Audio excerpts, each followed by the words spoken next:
Mike, good to have you back in the building. Time now for your full forecast. And a few minutes ago, you said there's some rain, sun, snow, wind, so pretty much everything that we're dealing with. You know, it wouldn't be April in Maine if we weren't talking about the threat for at least some accumulating snow, right? Right. And we've got that back this week. Thankfully, I think it's going to be a couple of days so we have to worry about that, and we've got some time to figure out the finer details of it. Let's start with what's going on now and explain how this is all going to wrap up as the week goes on. So currently we've got clouds building in from the west. Areas in eastern Maine tonight, Bangor and down east, I think, is where we will see our coldest temps by morning. In western Maine, where there's more cloud cover, that's going to keep things just a bit milder, but still expecting most to be between about 30 and 40 degrees. We've got yet another storm system near the Great Lakes, and this is going to start to build in tomorrow. Our warm front has been very stubborn. It hasn't actually moved through here yet. So in parts of New England to our west, it's been milder, but that was not the case. It was still pretty nice today. There was a good bit of sunshine out there earlier on. Temps were running near normal or slightly below. Tomorrow, I think we're going to be mostly dry, just a little bit cooler with more clouds, and then temps will generally be below normal with showery days throughout the next week. And I expect, while no day will be a total washout, a decent amount of rain to come through between Tuesday, Wednesday, and Thursday.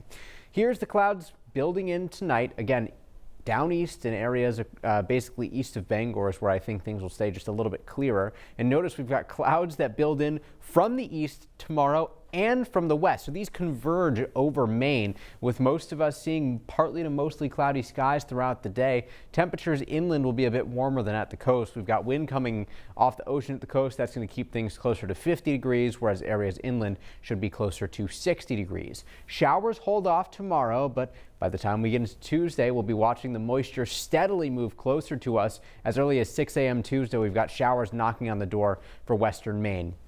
So there's that northeast wind tomorrow, keeping things cooler. On Tuesday, the front itself approaches. An area of low pressure forms at the triple point here where all three of those fronts meet. This is going to bring showers for Wednesday. It wraps in colder air for some snow potential Thursday into Friday, especially across the higher peaks. It's pretty slow to clear, so I think that Friday could end up being pretty gray and gloomy too.